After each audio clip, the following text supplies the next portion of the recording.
Go outside and then come, मैं थोड़ा सा दूर जाके okay sir. Same order, but मेरे ख्याल में लगता है कि प्रमिला जी आप स्टार्ट करें। प्रमिला जी एनालिसिस स्टार्ट करें। May come in sir. Please come in, come in. Good afternoon sir. Good afternoon, बैठ जाइए। Thank you sir. ऑलराइट, मेरे ख्याल में हम लोग शुरू करते हैं। आप कैसा फील कर रहे हैं? ठीक है? पानी यस सर। पीजिएगा, पानी पियेंगे? नहीं सर। हाँ, आप दोनों में से कौन शुरू करेंगे? प्रमिला जी, अनुराग, जो जल्दी शुरू करने की कोशिश शुरू करते हैं प्लीज। अनिल, प्रमिला जी और अनुराग, कौन है शुरू करते हैं?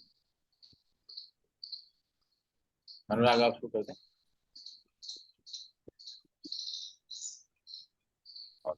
उज्जवल कैसे हैं भाई? सही है सर।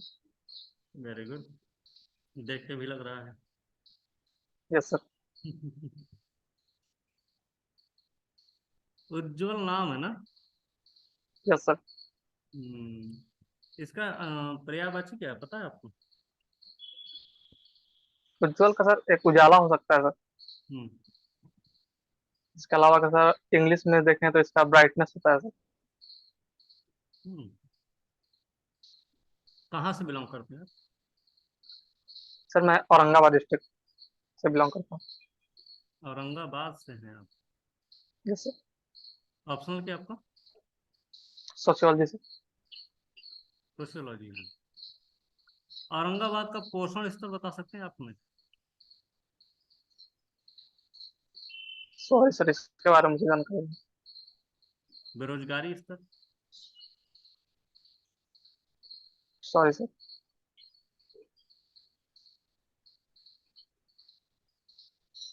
चलिए बिहार का बताइए। बिहार में पोषण स्तर क्या है? सॉरी सर, इसके बारे में जानकारी नहीं है। अभी आपको पता है भारत का एक राज्य है और वहां पे कुछ ग्लेशियर ग्लेशियर के ऐसे फटने की खबर है। कोई यस लेक सर। उसमें बाढ़ आ गई। सिक्किम में ये हम्म आया था सर, फ्लैश फ्लड। क्या नाम है उसका? ग्लेशियर का सर? लेक का? लेक का। सॉरी सर, अभी मैं रिकॉल नहीं कर पा रहा।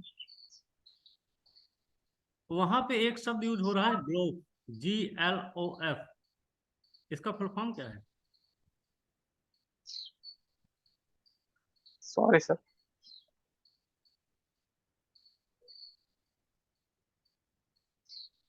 अच्छा, बिहार में बताओ कि बिहार में उपजाऊ मैदान भी है, पठारी क्षेत्र है, पहाड़ी क्षेत्र भी है, ऐतिहासिक स्थल है, सब कुछ है। यहाँ की संभावनाएं क्या है? यहाँ के लिए कैसी संभावनाएं वो देना देते हैं ये लोग? सर बिहार में हम एग्रीकल्चर को डेवलप कर सकते हैं सर। इसके अलावा सर हमारे पास फॉरेस्ट रिजर्व भी है, तो हम फॉरेस्ट से जुड़ी इंडस्ट्रीज को भी बढ़ावा दे सकते हैं यहाँ पे। जंगल है इसके वहाँ अलावा पे? सर है सर जंगल सर, अगर हम ऊपर वेस्ट मात्र चंपारण में है सर मात्र इसके अलावा। लगभग मात्र लगभग 7% क्षेत्र पर बिहार में जंगल है। Yes sir. वन रिपोर्ट बता रही है, ये बात हम नहीं बता रहे हैं। आप यस सर। बता रहे हैं जंगल है यहाँ पे। 93% पे लोग भरा पड़ा है, 7% पे जंगल है। उस 7% के जंगल पे उत्पाद होगा? नहीं सर, हम जंगल को बढ़ावा देके उसके साथ चूंकि फर्टाइल लैंड है सर, तो हम कैसे देंगे जैसा अभी उसको? तो जंगल को बढ़ावा देने के लिए भी सर हम हमारे मुख्यमंत्री ने जन जीवन हरियाली स्कीम भी चलाई है सर। आपको पता है और एक सामुदायिक वन योजना भी चल रही थी 80 70 80 के दशक में। वो भी कुछ सोशल इश्यूज को ही लेकर स्टार्ट की गई थी। उसके बारे में मालूम है आपको? नहीं सर, सॉरी सर। हम्म तब ये भी नहीं पता होगा कि किस पेड़ को सबसे ज्यादा महत्व दिया गया। नहीं सर। कोई बात नहीं। बिहार में बाढ़ बहुत आती है, पता है आपको? Yes sir. लेकिन सूखा भी पड़ता है। Yes sir. इन दोनों के बीच की जो स्थिति है, उस स्थिति से कैसे निपटा जाए बिहार सरकार की? सर मैं क्वेश्चन समझा नहीं। बाढ़ भी आती है, सूखा भी पड़ता है यहाँ यस सर। पे। जितनी बाढ़ है उतनी सूखा भी है यहाँ पे। Yes sir. क्योंकि दोनों की वजह से सामाजिक मुद्दे उत्पन्न होते हैं। Hmm? Yes sir. Yes sir. तो हम वही पूछना चाह रहे हैं कि इन दोनों की स्थितियों में जो बीच वाली स्थिति है, उससे बिहार सरकार कैसे निपटेगी? सर बिहार सरकार दोनों समस्याओं को अलग तरीके से निपट रही है सर। दोनों के लिए अलग अलग समाधान लाए गए हैं। कैसे? सर अगर सर अगर हम दक्षिणी बिहार की बात करें तो सूखे सूखे की समस्या है। हम्म। इसके लिए सर हम हमारे जो कृषि विज्ञान केंद्र हैं जो सबौर में और पूसा में है, उन्होंने कुछ ड्रॉट रेसिस्टेंट फसलों का भी इनोवेशन किया है। हम्म। और सर सरकार कुछ सर अनुदान भी दे रही है सर, अगर क्रॉप फेल्यूर के कंडीशन में। हम्म। और सर अगर हम उत्तरी क्या क्षेत्र आपको की बात पता है, करें। जाने दीजिए, छोड़िए उसको। आपको पता है बिहार में जैविक खेती को बढ़ावा देने के लिए बहुत सारी संभावनाएं हैं। Yes sir. ये अभी सर जैविक जैविक खेती और बिहार के समाज का क्या संबंध है? सर अगर हम देखें तो सर बिहार बिहार में सर फर्टिलाइजर की कमी वैसे भी बहुत ज़्यादा नहीं की जाती है। तो हम अभी भी ट्रेडिशनल मेथड से खेती थोड़ा ज़्यादा करते हैं। ये एक संबंध हो सकता है सर। हम्म। राष्ट्रमंडल खेल के बारे में सुना होगा। Yes sir. उसमें छल्ले होते हैं लगे हुए, ऐसे ऐसे करके, है ना? छल्ले होते हैं ना, जब राष्ट्रमंडल नीचे लिखा होता है, ऊपर वो छल्ला लगा होता है, पहचान बताता है वो। सॉरी सर मैंने उतना ध्यान नहीं दिया। उनके कलर क्या है पता है आपको? नहीं सर अभी तो यार रिकॉल नहीं कर पा रहा हूँ। यूपीएससी के मेंस का प्रश्न रहा है, राष्ट्रमंडल खेल हो रहा था, ठीक है? हो सकता है सर, मैंने तो उतना ध्यान नहीं दिया सर। हर एक कलर का कोई मतलब भी होता है, यस ठीक सर। है? हर कलर का मतलब उसमें, ठीक है? Yes sir.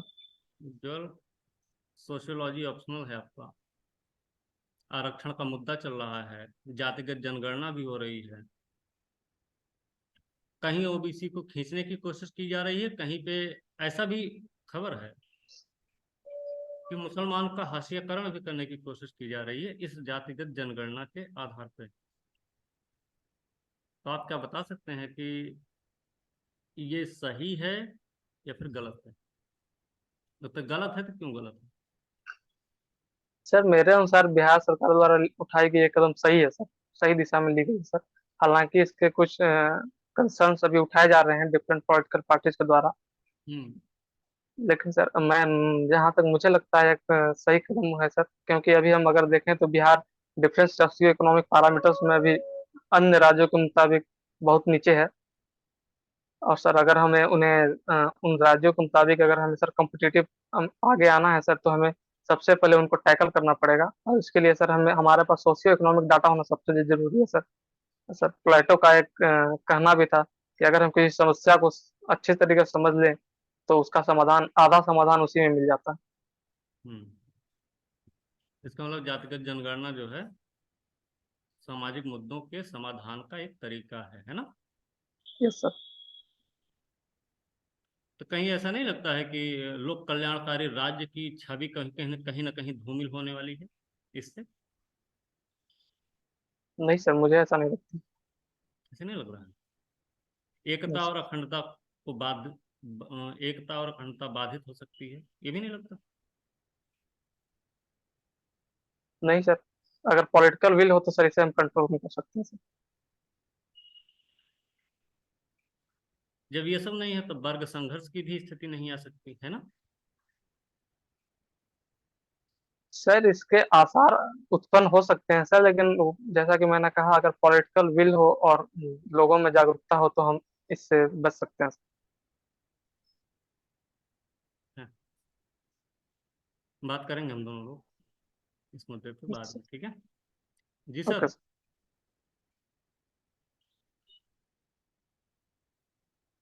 सर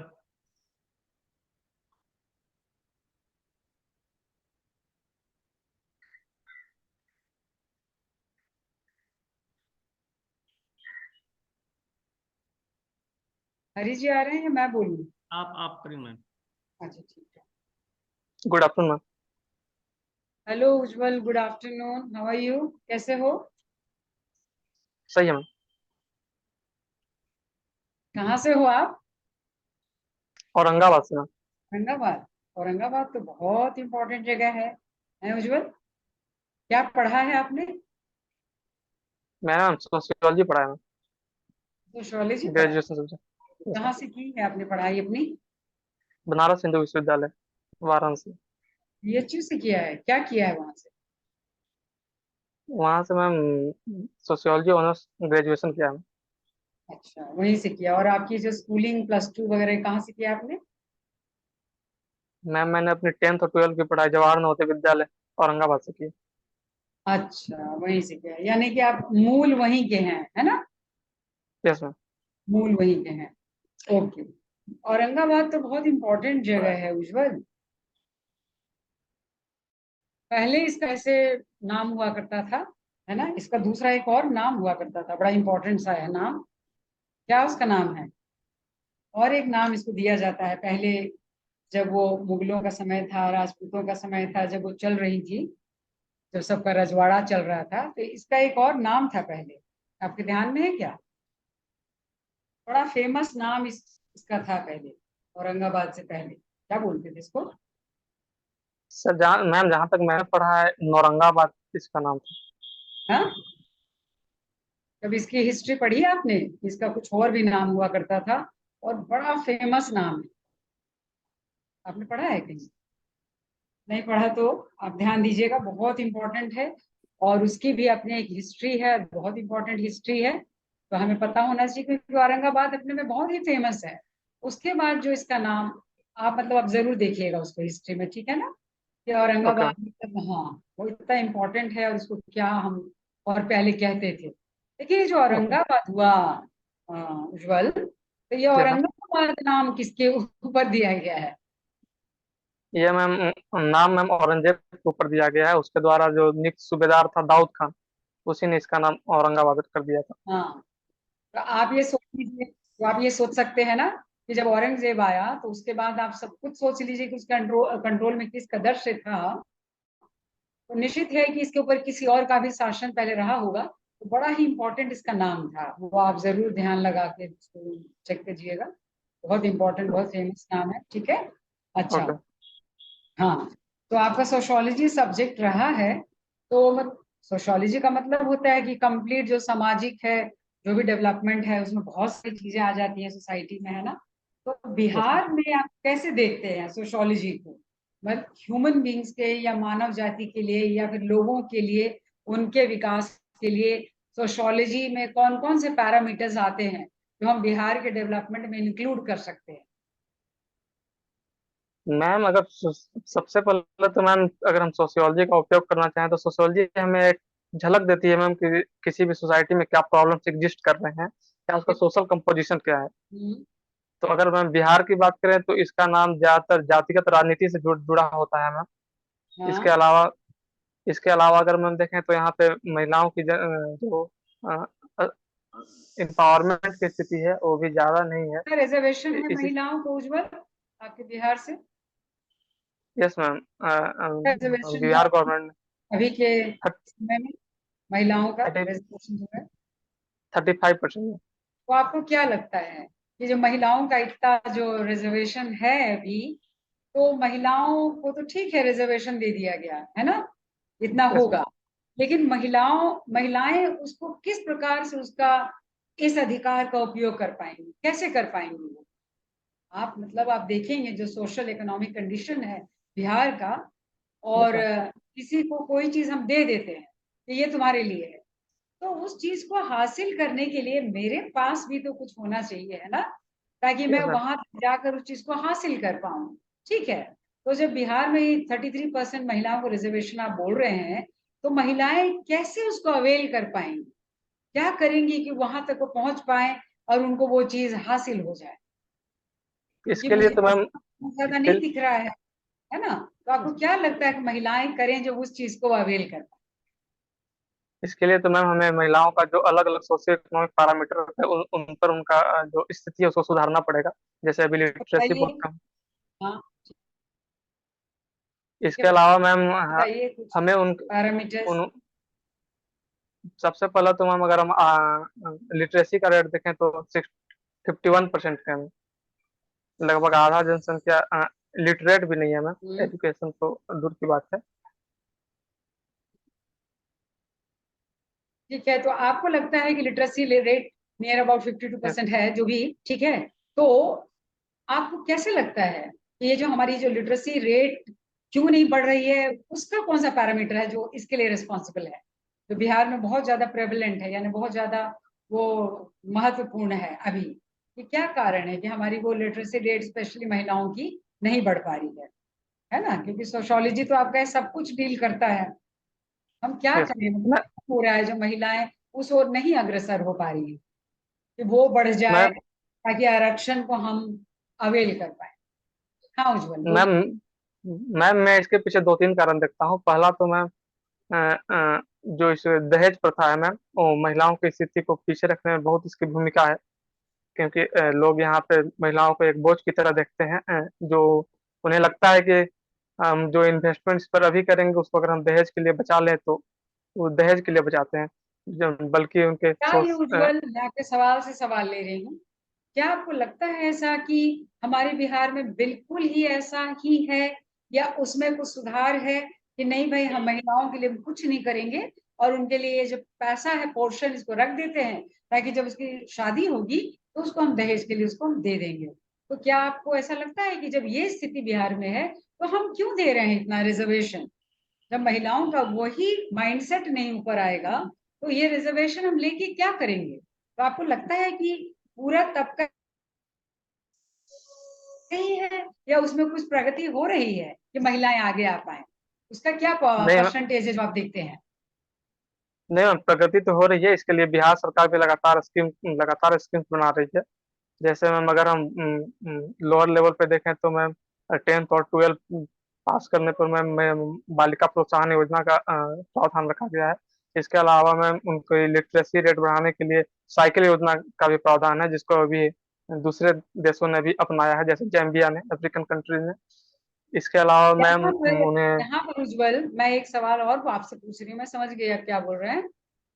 यहाँ पर जो पेरेंट्स है, जो अभिभावक है, उनमें भी तो कहीं ना कहीं कमी है, जिसके कारण महिलाओं का यह हाल हो रहा है ना? या फिर धीरे से जैसे प्रगति हो रही है? तो आपको क्या लगता है कि जो हमारे जो अभिभावक हैं, पेरेंट्स है, उनका रोल क्या होना चाहिए महिलाओं को उस दिशा में वहां तक पहुंचाने में? ये सब कुछ आपका ही विषय है। पेरेंट्स क्या नहीं रोल मैम, प्ले करेंगे अपनी तरफ मैम से?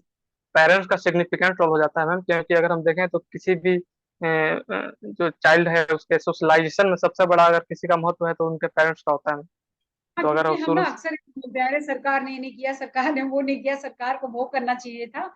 लेकिन एक इंडिविजुअल हम देखें पारिवारिक तौर पे, तो हमारे जो अभिभावक हैं उनको क्या स्टेप लेना चाहिए? ठीक है, अब आप बता सकते मैम पेरेंट्स जिस जिस तरह सोशलाइज किए जाते हैं मैम, बॉय और गर्ल को अलग अलग तरीके से सोशलाइज किया जाता है, उसमें सिमिलरिटी लाने की कोशिश की जानी चाहिए। इसके अलावा सर महिलाओं को शुरू से ही एक उनके आगे एग्जाम्पल रखना चाहिए। जैसे अभी बिहार की बहुत सारी महिलाएं या लड़कियां अलग अलग फील्ड्स में अच्छा कर रही हैं, उनका एग्जाम्पल हम उन्हें दे सकते हैं कि आप आगे चलकर ऐसा कर सकती हैं। ये और मैम इसका मतलब आपको लगता है कि सबसे जो नंबर वन स्ट्रॉन्गेस्ट पिलर है, तो सबसे मजबूत जो नींव है, वो हमारे वो अभिभावकों से ही शुरू होती है, पेरेंट्स से? आपसे ऐसा आपको यस लगता है? यस मैम, क्योंकि मैम वो तो बोलते हैं कि तुम ये करो वो करो, लेकिन करना किसको चाहिए सबसे पहले आपके अनुसार? पेरेंट्स को पेरेंट्स को पेरेंट्स आपको। को ठीक है, तो मैं अब आपसे एक सवाल पूछती हूँ कि अभी यहाँ जो आपके बिहार में जो पर्यटन मेला हुआ था मतलब जो अभी जो मेला, अभी ये पर्यटन मेला जो था ना बिहार में, है ना, वो कब हुआ था? सॉरी मैम, मैं अभी कॉल नहीं कर पा रहा। आपने मतलब आप तो औरंगाबाद में हैं और अभी कहाँ पे आप हैं? औरंगाबाद में आप हो? नहीं, मैं अभी तो मैं पटना में हूँ। पटना में हो? तो मेला तो मुझे मेरे ख्याल से पटना में था, तो आपने आपने नहीं नहीं देखा बिल्कुल?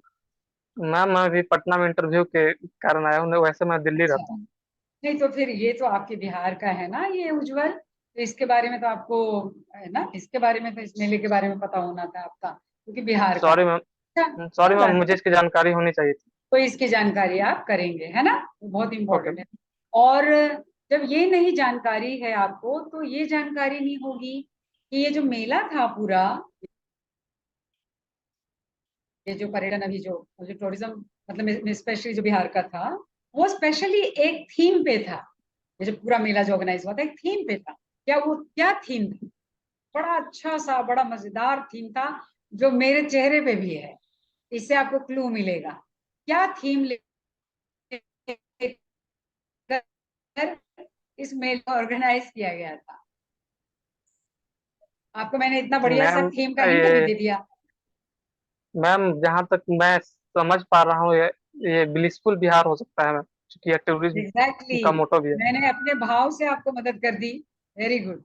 ओके ओके, बहुत बढ़िया। तो देखा, मैं एक सवाल का जवाब तो मैंने अपने चेहरे से दे दिया आपको। ठीक है, अभी एक थैंक यू। मेला ऑर्गेनाइज और होने जा रहा है, एक मेला और ऑर्गेनाइज होने जा रहा है, बहुत इंपॉर्टेंट है बिहार के लिए, बहुत इंपॉर्टेंट है ना। वैसे तो मैं पूरा साइंस बेस्ड हूँ, लेकिन बिहार है क्योंकि आप बीपीएससी दे रहे हैं। ठीक है, तो मैं एक और सवाल पूछती हूँ कि अभी आने वाले समय में एक बहुत ही इंपॉर्टेंट मेला अभी ये होने वाला है, मतलब जस्ट जस्ट अभी, वो कौन सा मेला है? ये भी मैंने हिंट दे दिया कि जस्ट अभी होने वाला है, बहुत इंपॉर्टेंट मेला है और आपको बहुत जरूरी है इसको जानना। सॉरी ये मैम, मैं कौन सा? इसके बारे में पढ़ूंगा। नहीं अभी तो मुझे आप इसकी जानकारी प्लीज नहीं। पढ़ें, प्लीज पढ़ें कि अभी कौन सा इंपॉर्टेंट मेला है वो जो होने वाला है, बहुत ही इंपॉर्टेंट है। मैं उसको नहीं आपको बता रही, आप इसको जरूर ध्यान में रखेंगे कि अभी हाल में जो होने वाला है वो इतना इंपॉर्टेंट मेला है और वो आप लोगों के लिए बहुत ही इंपॉर्टेंट है। ठीक है, तो हमारे ओके। जो अभी बिहार में जो पद्मश्री जो अभी अवार्ड दिया गया है पूरे ऑल ओवर इंडिया से, तो बिहार से किसको दिया गया है? क्या इसके ऊपर कुछ प्रकाश डालेंगे उज्जवल? यस मैम, बिहार से 3 लोगों को दिया गया है मैम। एक तो हमारे सुपर 30 के संस्थापक आनंद कुमार जी हैं। उसके अलावा मैम मधुबनी पेंटिंग के लिए सुभद्रा देवी को दिया गया है। और एक मैम कपिल देव प्रसाद को दिया गया है 52 बुट्टी चित्रकारी के लिए। बहुत बढ़िया, बहुत बढ़िया। एक मैं अब आपको मैं एक थोड़ा, आप ये बताइए मुझे कि आप स्कूलिंग में के दौरान +2 या 10th तक, +2 में आपका क्या सब्जेक्ट था उज्जवल? +2 मैम मेरा साइंस था। साइंस था ना? मेडिकल यस था या नॉन मेडिकल? नॉन मेडिकल था। नॉन मेडिकल था। यस। ठीक है, तो चलिए मैं आपको एक इसी इधर ही रिलेटेड पीसीएम साइड से सवाल पूछ लेती हूँ कि अभी बहुत रिसेंट में इंडिया का पूरे ग्लोबली बहुत मान सम्मान हुआ, ऐसा कौन सा साइंटिफिक कोई इवेंट हुआ मून पे जिसके लिए भारत का पूरे विश्व में बहुत नाम हुआ?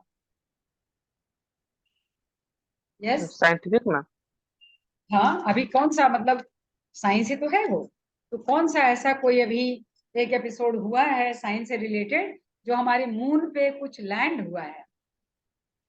चंद्रयान 3 में, चंद्रयान 3 का लैंड हुआ। चंद्रयान 3, ये मतलब क्या, इतना क्या इम्पोर्टेंट है इसका कि वो पूरे वर्ल्ड में सबसे ज्यादा नाम इंडिया का हो गया? क्योंकि मैम ऐसा इसका नहीं है।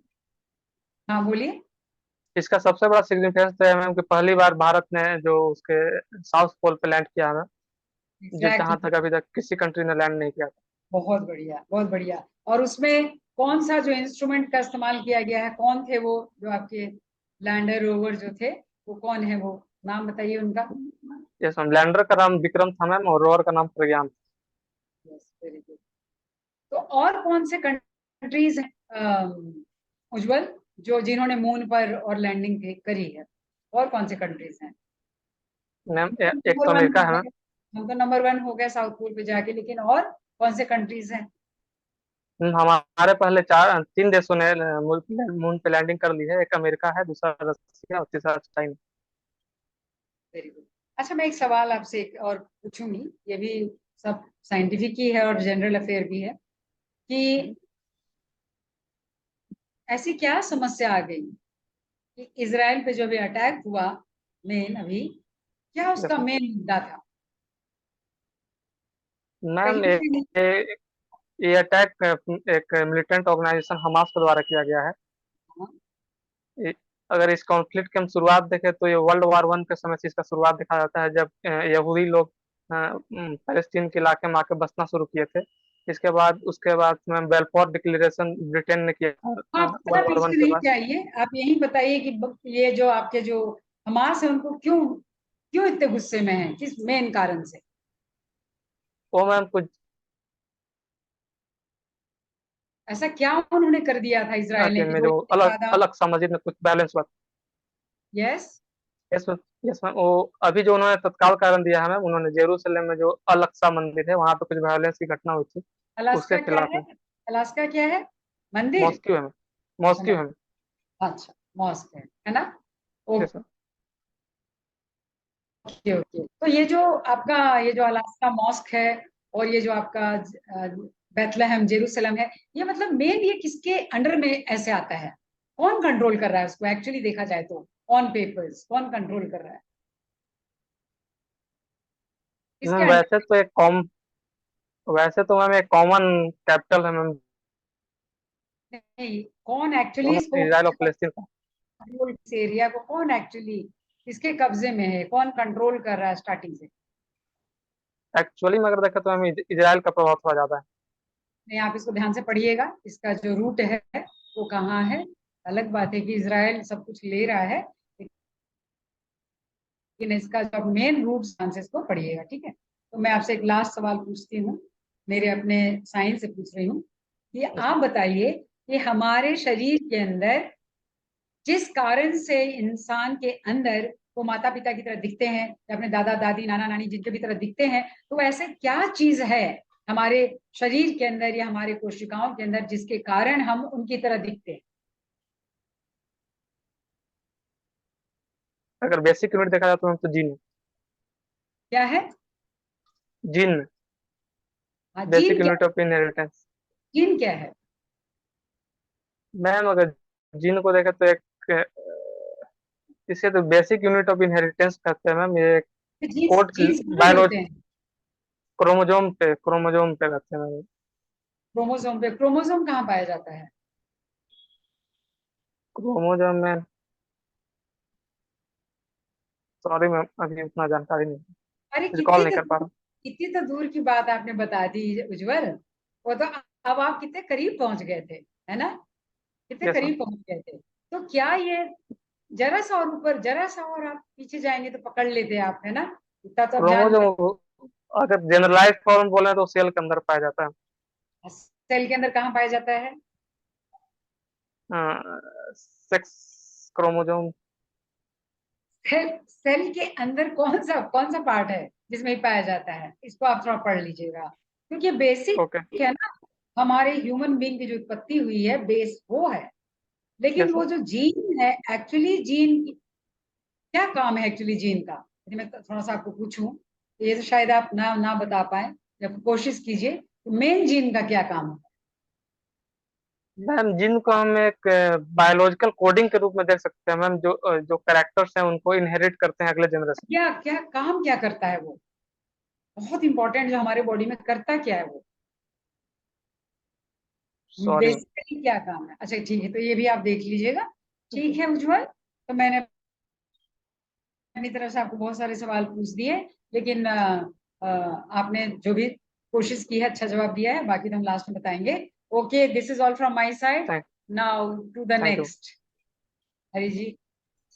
ओके उज्जवल, क्या हाल है, कैसे हो? Good afternoon sir. सही है। ओके, उज्जवल वर्ड एक हिंदी का वर्ड है। मैंने कहा था आपसे कोई पूछ भी नहीं थे, मतलब पूछ रहे थे जो आपने बताया। है ना। जो लिखा कैसे जाता है? सर अगर हिंदी की बात करें तो उसमें छोटी ऊ लिखी जाती है सर, उसके बाद दो आधा ज, उसके बाद हुआ, उसके बाद ल। एक बार लिख के दिखाइए। शेयर स्क्रीन की चेक। एक मिनट सर, मुझे थोड़ा कागज को कलम लेना पड़ेगा।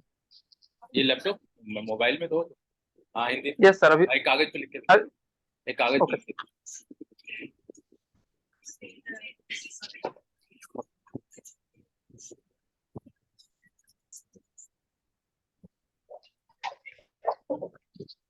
सर इस पर लिखा है।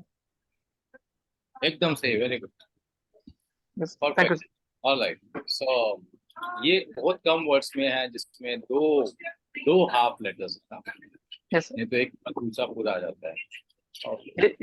यही कारण है सर। आपका हाँ यही कारण है, बोलिए। सर इसको बहुत लोग गलत लिख देते हैं सर, एक जगह को पूरा लिख देते हैं।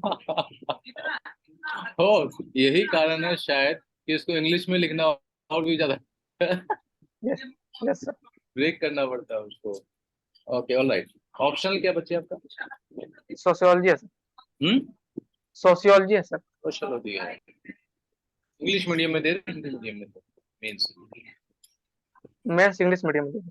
और इंटरव्यू? उसका मीडियम हिंदी रखा हूँ सर, क्योंकि मैं इंग्लिश में उतना ज्यादा प्रोफिशिएंट नहीं हूँ बोलने में। बट ये अलाउ करता है, जो अलाउड है अलाउड है, उसमें कोई कोई अच्छी बात नहीं, कोई खराब बात नहीं।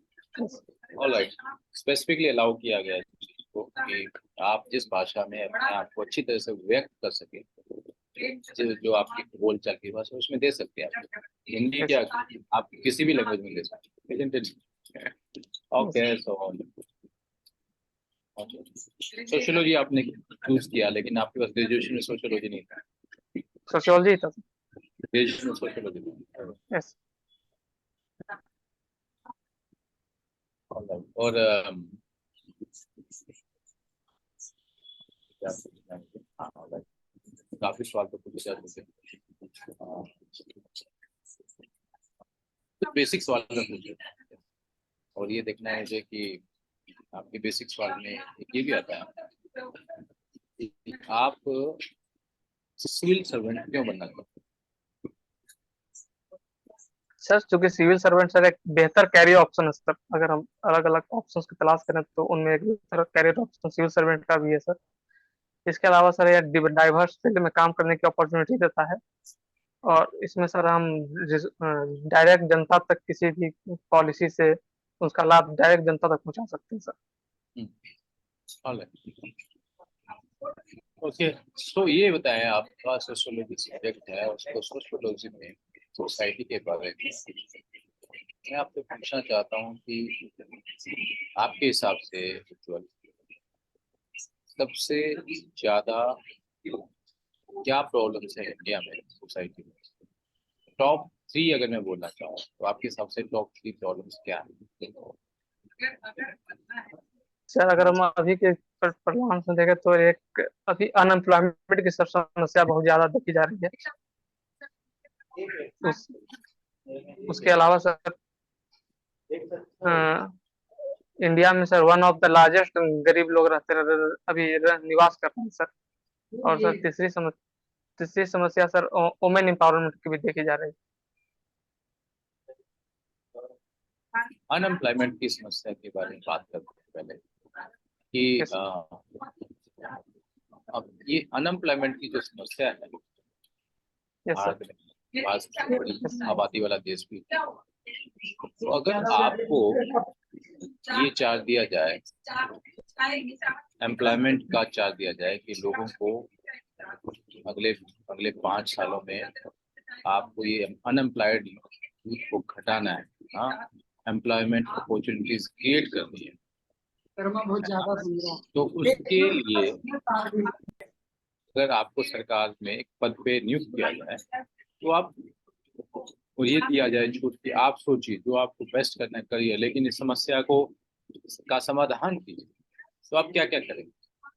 स्टेप्स जो आप सर सबसे पहले तो मैं एक सर्वे कराऊंगा जिसमें सर एक स्किल मैपिंग करा सकते हैं सर, हम उसके अनुसार स्किल मैप तैयार कर सकते हैं। उसके अनुसार सर स्किल के अनुसार उन्हें जॉब प्रोवाइड करने की कोशिश कर सकते हैं। इसके अलावा सर हम एम्प्लॉयमेंट जनरेट करने का जो सर अभी सफल जो एक मॉडल बने हैं सर, जैसे अगर हम बिहार में ही देखें तो पश्चिमी चंपारण में चनपटिया मॉडल बना है सर, उसका रेप्लिकेट कर सकते हैं सर हम दूसरे स्टेट्स में।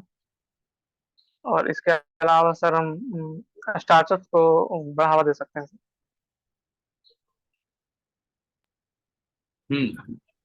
जो आपने बताया उससे अनएम्प्लॉयमेंट की समस्या कितने % ठीक हो जाएगी? सर हम 30 से 40% कंट्रोल कर सकते हैं। हम्म, जो सबसे बड़ा कारण है क्या अनएम्प्लॉयमेंट का? सर सबसे बड़ा प्रॉब्लम मुझे मेरे अनुसार एक तो सर जॉबलेस ग्रोथ की कमी देखी जा रही है सर इंडिया में। जॉब अपॉर्चुनिटी थोड़ी कम है सर। हमें 20 मिलियन के करीब हर एक साल जॉब क्रिएट करना चाहिए, जो कि अभी 7 मिलियन के आसपास है। इसके अलावा सर अगर हम स्किल सेट की बात करें तो स्किल सेट में स्किल्स भी ग्रेजुएट्स में कम है। अगर CII की रिपोर्ट देखा जाए तो उसमें कहा गया है केवल 48% ग्रेजुएट्स हैं जिनको हम एम्प्लॉयमेंट दे सकते हैं, और मार्केट बेस्ड स्किल मिलने की कमी है सर। किसी ने ये बोला उज्जवल कि actually Indian youth is unemployable. Unemployable क्या मतलब होगा इसका? क्या सोच के उन्होंने बोला होगा? सर उन्होंने मुझे जहां तक लगता है स्किल को उसके बोला होगा सर।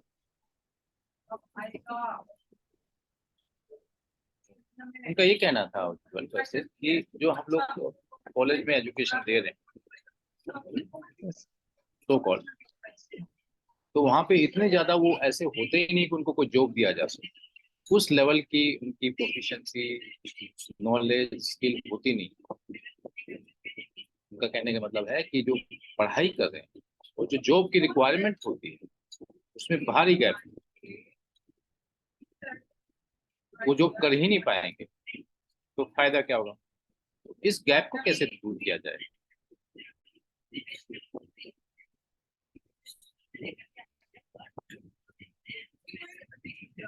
जो आपको आवाज आ रही? हेलो। जो आप सुन पाए थे मेरी हाँ, बात? यस सर,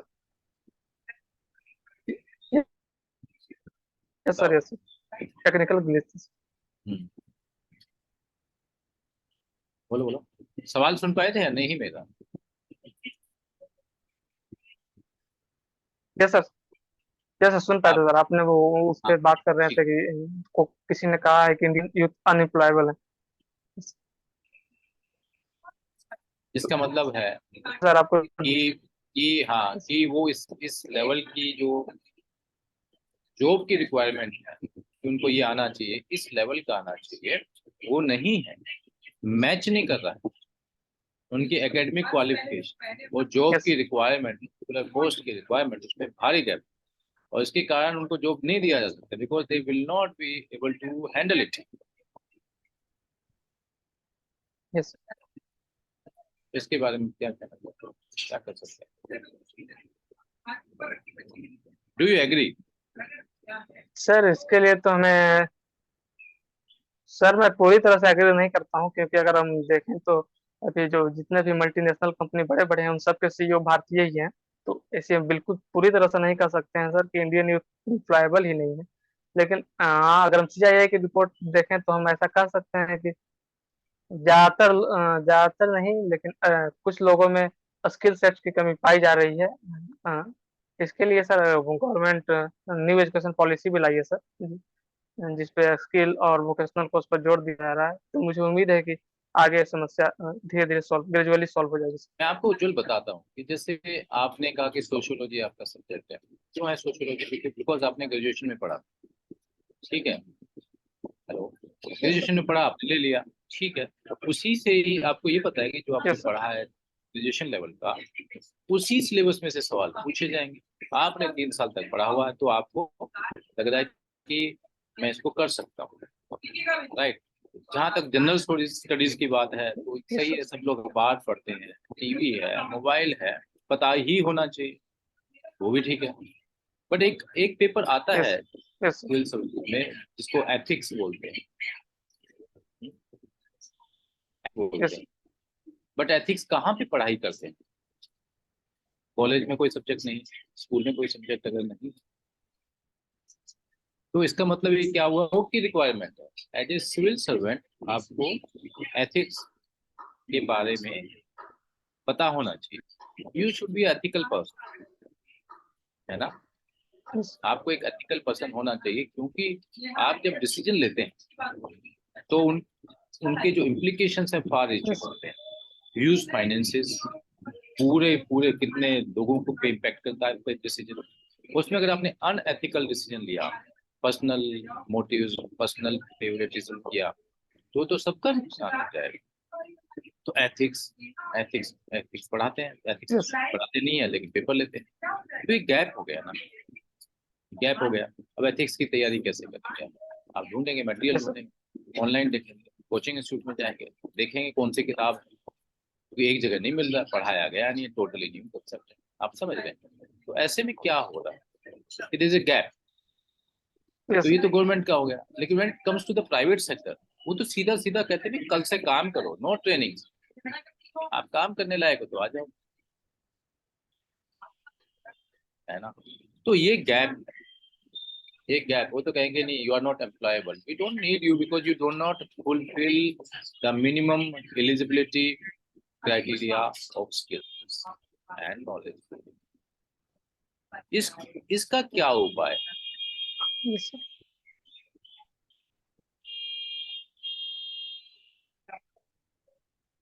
सर इस जहाँ गैप को कैसे तक इथिक्स की बात है सर, तो हम इथिक्स इथिक्स वाले सर। नहीं, जो नौकरियों में नौकरी की जो रिक्वायरमेंट है, अनएम्प्लॉयमेंट की सिचुएशन है, एक अनएम्प्लॉयमेंट का कारण ये है कि उनके पास प्रॉपर स्किल्स नहीं है। जो पढ़ाई लिखाई की है स्कूल कॉलेज में वो सफिशिएंट एडिक्वेट नहीं, जो उससे रिलेटेड जॉब्स हैं वो कम, बट स्किल्स वाले बहुत सारे थे, वहाँ पे स्किल्स वाले लोग नहीं मिलते, है ना? एंटरप्रेन्योर कोई स्टार्टअप करें उसके लिए कोई रुक नहीं है, देश को जरूरत है, वहाँ पे लोग घुसते नहीं, है ना? ये एक एरिया है जहाँ पे काम किया जा सकता है। इसके बारे में आप कुछ और क्या कहना चाहें?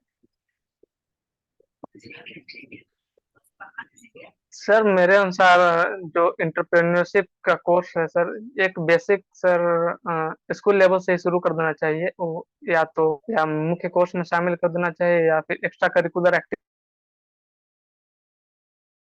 में इंक्लूड करना चाहिए सर पाठ्यक्रम में। अ, और इसके अलावा सर जो सॉफ्ट स्किल्स हैं उन्हें भी हमें करिकुलर में शामिल करना चाहिए। Thank you so much Ujjwal, thank you so much, that was all from my side, thank you so much. Okay Ujjwal, सबसे पहले तुम अपना सेल्फ असेसमेंट दो, तुम्हें कैसा लगा ये interview? How was your performance?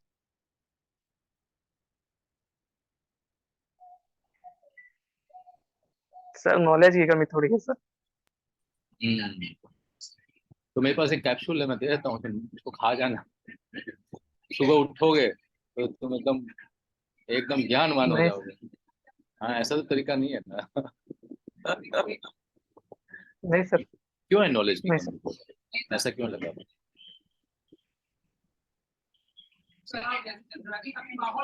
Sir एक तो सर मेरा डेली न्यूज़पेपर पढ़ने का हैबिट नहीं है सर, इसलिए थोड़ा करंट में वीक पड़ जा रहा हूँ मैं।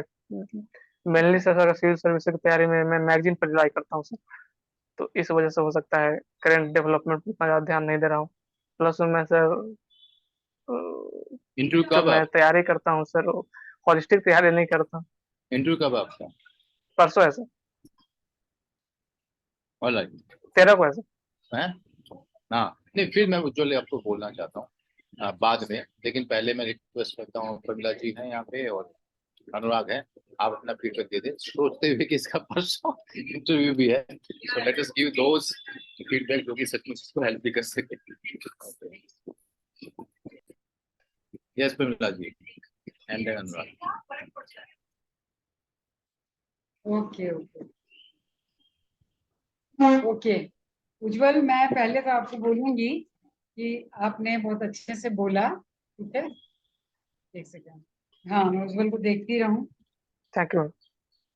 मैं एक चीज बोलना चाहती हूँ, पहले तो कुछ पॉजिटिव बोल दूं, फिर कुछ ये बोलूं, है ना। पहले कुछ मीठा खिला दूं, फिर मिर्च खिला दूं, ताकि पता चले। एक चीज मैं यस सर। बोलूंगी कि उज्जवल, मतलब बिल्कुल मुझे ऐसा लगता है कि मैं स्टैचू बनाती ना, तो मैं बहुत अच्छे से बना पाती। उज्जवल इतने अच्छे से बैठे हुए हैं, न हिल रहे हैं, न डुल रहे हैं, कुछ नहीं। ऐसे लग रहा है बॉडी के अंदर ऑक्सीजन आ रही है, उसको पकड़ लेना है, इसलिए हिलना डुलना नहीं है ना उज्जवल। तो यू बी वेरी रिलैक्स्ड। आप बहुत रिलैक्स होकर बैठे, थोड़ा दाएं बाएं, ऐसे कोई बात यस सर। नहीं है ना। ऑक्सीजन को ठीक से आने दें बॉडी में, कोई दिक्कत नहीं है। और एक चीज मुझे बहुत अच्छा लगा कि उज्जवल को जो आता था वो बोल दिया आपने, जो नहीं आता था इमीडिएटली बोल दिया no sir, no sir, no ma'am, no sir, no. तो लगातार आपने बोल दिया, बोलते चले गए आप, है ना। लेकिन आता था तो आप बोलते चले गए। तो मुझे अच्छा लगा कि जब आपको नहीं भी आ रहा था और फिर भी आप नो बोल रहे थे, फिर आगे आप हाँ भी बोल रहे थे, जो आता था जवाब दे रहे थे। मतलब आपका जो चेहरा था, बायोलॉजिकली मैं यदि कहूँ तो कोई इमोशंस है ही नहीं उसके ऊपर। मतलब आप अदरवाइज नहीं लेंगे, इसके ऊपर काम करेंगे कि आप बिल्कुल स्टिल बैठे हुए थे। लेकिन no sir, no sir, no sir, no sir, है ना। मगर फिर भी आप डर नहीं रहे थे, आप बिल्कुल नहीं डर रहे थे।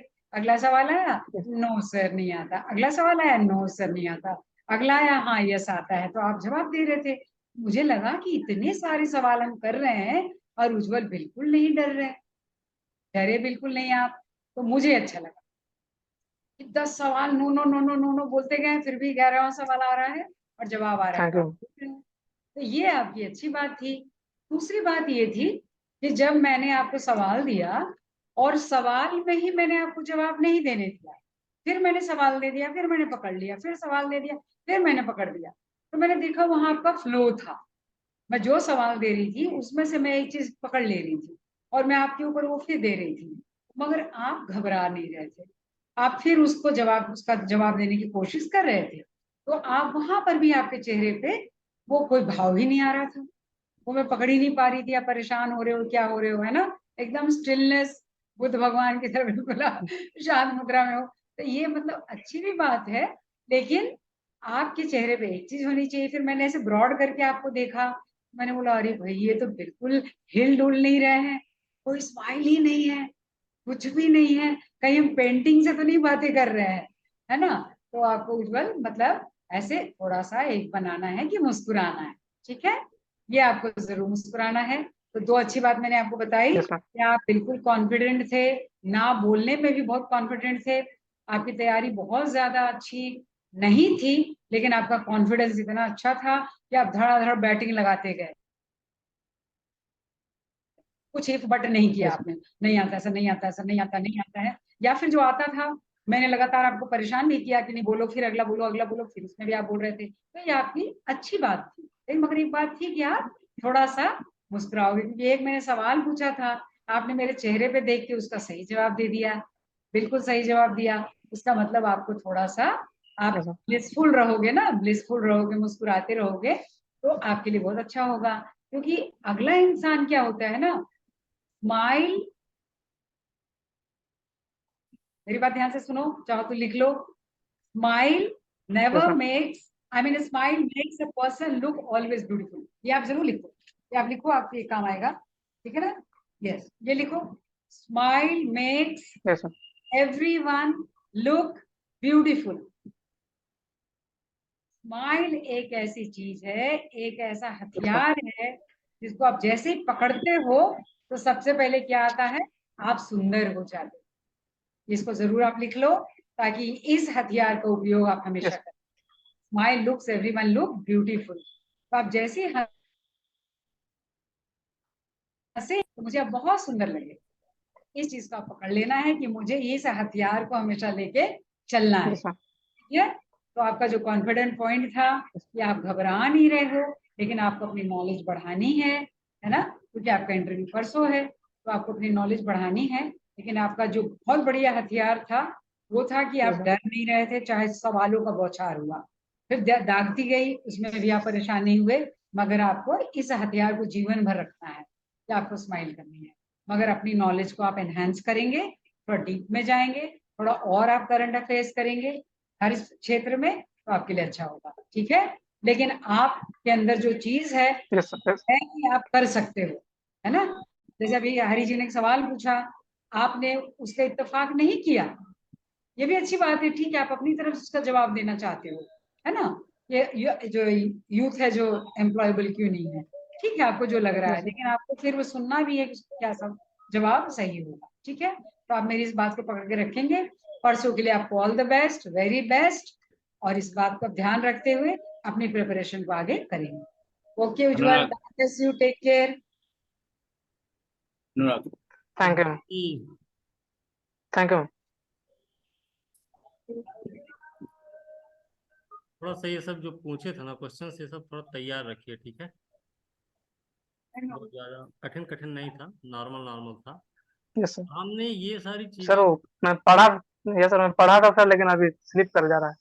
नहीं तो उसको जैसे हमने भेजा है न्यूज, आपने देखा होगा ग्रुप में, सिक्किम का हो, चाहे जातीय जनगणना पर हो, चाहे महिला यस सर, आरक्षण पर हो, चाहे किसी भी, लगभग 20 उस न्यूज भेज चुके हैं हम, ठीक है। उनको पढ़ के उनसे पॉइंट्स यस निकाल सर। लो। सर आज मैं फिर से रिवाइज कर लूंगा सर। हाँ, उसको रिवाइज कर लो अच्छे से, यस, ठीक है। बाकी तो मैम ने सब कुछ बता ही दिया आपको यस, थोड़ा सा, ठीक है। बाकी कोई दिक्कत नहीं, ओके, हमारी तरफ से यस, बढ़िया है, अच्छे से देना interview, yes, okay. Okay. Yes sir, तो उज्ज्वल, कोशिश करूंगा sir. Ujjwal, thank you sir. मेरा पोर्शन तो तुमने अच्छा जवाब दिया, हालांकि शुरू में तुमने नो पे काफी बोले। मेरे पोर्शन में तुमने अच्छे जवाब दिए, तुम्हें नॉलेज थी ना, एम्प्लॉयमेंट के बारे में काफी नॉलेज यस, थी। एट योर एज जितनी थी वो मोर देन एवरेज यस, था, तो अच्छा था। आई वाज इम्प्रेस्ड कि तुम सब डेटा का परसेंटेज वगैरह बोल पा रहे हो। और मैं एक तुम्हें ये बताना चाहता हूँ, कहीं भी लगता है यस, नॉलेज की, because you raise this point, तो मैं ये बताना चाहता हूँ कि जो लड़का या लड़की ये कहता है कि मेरा इंटरव्यू बहुत अच्छा हुआ, क्यों? क्योंकि मैंने सभी सवालों के अच्छे से जवाब दे दिए, ठीक है। वर्सेस एक लड़का यस सर, कहता है कि मैंने कई सवालों के ना जवाब दिए, लेकिन दिए जम से, जैसे फॉर्मूला जी बोल रही जी, दिए ठीक से, अपना अपना जो है पोस्चर डाउन नहीं होने दिया। हाँ, अपनी आवाज को डाउन नहीं होना, अपने आत्मसम्मान को यस सर, बना के रखना, मतलब जो पॉजिटिव क्वालिटीज है वो बना के रखिए। लेकिन बहुत जगह नहीं दे पाया, बहुत जगह गलत जवाब दे दिया, लेकिन मैंने अपना पोस्चर बनाए रखा। आप समझ मैं क्या कह रहा हूँ, कि यस, मेरा बॉडी लैंग्वेज ठीक था, मेरा आत्मविश्वास ठीक था, मैंने स्माइलिंग को बनाए रखा, मैं विचलित नहीं हुआ, मेरा सेल्फ एस्टीम हाई था, मेरी यस लीडरशिप, सर, मेरा ना करने में भी, ना में भी दम था। ऐसा नहीं था डर का ना, नहीं सर सॉरी सर, ऐसा नो मिस नो, नो का कोई मतलब नहीं होता। लेकिन हम यस, किस अंदाज में कह रहे हैं, तो वो जो प्रेजेंटेशन, ओवरऑल जो प्रेजेंटेशन था वो अच्छा था, लेकिन मैं यस, फैक्चुअली कई सवालों में नो बोलना पड़ा। तो ये दो केस यस, मैं बता रहा हूँ, एक जिसमें सब कुछ परफेक्ट गया, एक जिसमें आंसर्स के लिए ना किया गया, लेकिन आपका प्रेजेंटेशन जो है ठीक रहा, राइट। यस, इनमें, इन दोनों इंटरव्यू में मात्र जो डिफरेंस हो सकता है वो 5 से 7 मार्क्स का हो सकता है। आप समझ रहे हो इस चीज को? बहुत ज्यादा डिफरेंस नहीं होता। यस, व्हाट मैटर्स इज बहुत यस अधिक सर, नॉलेज एज वेल। लेकिन बहुत बार जो पर्सनैलिटी है, अगर किसी की पर्सनैलिटी प्लस है तो वो बाजी मार लेता है, लेकिन पर्सनैलिटी डाउन है, लेकिन वो फिर भी कोशिश करके जवाब दे रहा है, यस, वो चाह के भी माउंट एवरेस्ट में नहीं पहुंच सकता। आप समझ रहे हो? लेकिन जो है सब कुछ अच्छा है, बोले जाते हैं जो आपको अपना की यस सर, पोस्चर अच्छा रखना है, जैसे मैडम ने आपकी तारीफ की, ये आपको अगर कहीं अटक भी गया, टेढ़े मेढ़े सवाल में पूछ लिए गए, तो तुम्हें विचलित नहीं होना, संयम के साथ जवाब देते रहना है, ये रखना कोई बात नहीं। मेरे पास, मतलब आपकी सिचुएशन ऐसी होनी चाहिए, जैसे मान लीजिए आप लास्ट बैट्समैन गए हो क्रिकेट में, लास्ट बैट्समैन, लेकिन यस, आपने बनाने एक 6 रन बनाने, और यस, आपके पास जो है क्या कहते हैं, बॉल खेलने के लिए कोई कमी नहीं है ना, बट सामने जो बॉलर है यस, वो कोई धांसू बॉलर, तो आपकी स्ट्रेटेजी क्या होगी? यस, ये सिक्सर मारना है मैंने, है ना, डिफेंस सर, सिक्सर है। अगर जहां मौका मिला वहां पे मैंने मार देना है, जहां पे लगता है कि सवाल कैसे, तो यस, डिफेंसिव हो जाना, जहां मौका मिला मारा, और मैच मैंने जीतना है किसी भी हालत में। आप इस स्टडी से चलिए, ठीक है। जो तैयारी होगी उसको आप बहुत ज्यादा बदल नहीं सकते। रिलैक्स कीजिए, नींद पूरी लीजिए, यस अच्छा हेल्दी फूड खाइए, बाहर का खाना मत खाइए, फिर रिलैक्स। और जो है सुबह सुबह आपको पहुंचना है इंटरव्यू के लिए, आफ्टरनून में पहुंचना है, नहीं सर, शाम को। दोपहर के बाद यस का है, तो आपको तो वैसे कोई दिक्कत है। टाइम से पहले, आधा घंटे पहले, जब भी बुलाए उसे आधा घंटे पहले पहुंचिए। और उसके बाद जो है, जब आपको लगता है आपका नंबर आने वाला है, उससे पहले बाथरूम में जाइए, लंबी सांसें लीजिए, स्माइल कीजिए और अपने आप को कहिए कि यस, मैंने आज अपना बेस्ट परफॉर्मेंस देना है। ऑलराइट, यस ऐसा सर। करेंगे तो आपका इंटरव्यू जो है अपने आप ही अप्रोच जाएगा। सॉरी, मतलब तुम्हारा है कुछ, जो मैडम ने कहा था सही बताया, कुछ जगह आपको पता है, कुछ जगह नहीं बताया। ये सभी के साथ होता है। बाई चांस ऐसा हुआ कि वो सवाल हम लोगों ने पूछ लिए, जरूरी नहीं कि इंटरव्यू में भी यही होता है। इंटरव्यू में हो सकता है धड़ल्ले से तुम्हारा जाए, बट अपना बॉडी पोस्चर, हाँ, अपना प्रेजेंटेशन, अपना यस कॉन्फिडेंस, उसको आप रखना हमेशा, which is your power also. तो all the best to you. हम चाहते हैं कि आपका सिलेक्शन हो, बाद में आके बताओ कि मुझे IAS पायर अकेडमी में जो बताया गया था वो चीजें मेरे को काम आई, तो हमें खुशी मिलेगी। ठीक है सर, मेरा एक क्वेश्चन था सर। क्वेश्चन, हेलो हाँ सर, अगर पूछिए। आपको इस पे 120 में नंबर देना होता सर, इस इंटरव्यू में, सर अगर आपको ये नंबर देना होता तुम्हारा तो आप इस इंटरव्यू में मेरे को कितना नंबर देते 120 में? 120 में ये तुम्हारा समवेयर बिटवीन 70-75। Okay sir.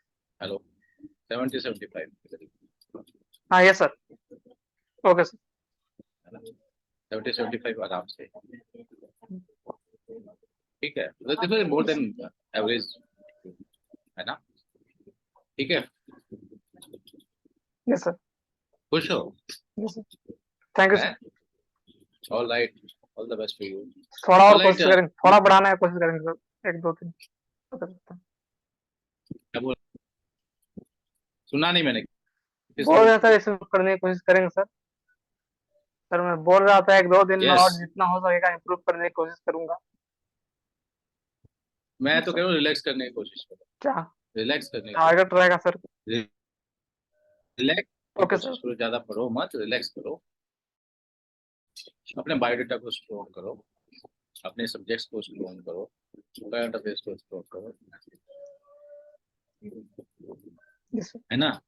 और जो है, नींद यस सर। पूरी लो, नींद में दिक्कत मत करो। अगर आप रेस्टेड माइंड से इंटरव्यू देते हो तो आपकी परफॉर्मेंस बढ़ती है। अगर आप स्लीप डेफिसिट माइंड से देते हो तो आप डम हो जाते हो। इसलिए इन चीजों पर ध्यान दो, है ना? समझ रहे हो? Okay sir. Only current yes. And yes biodata sir. And option के अलावा कुछ करने की जरूरत है। ठीक है जी, okay, all the best okay sir. Pramila ji, thank you okay sir. So much जी, थैंक यू।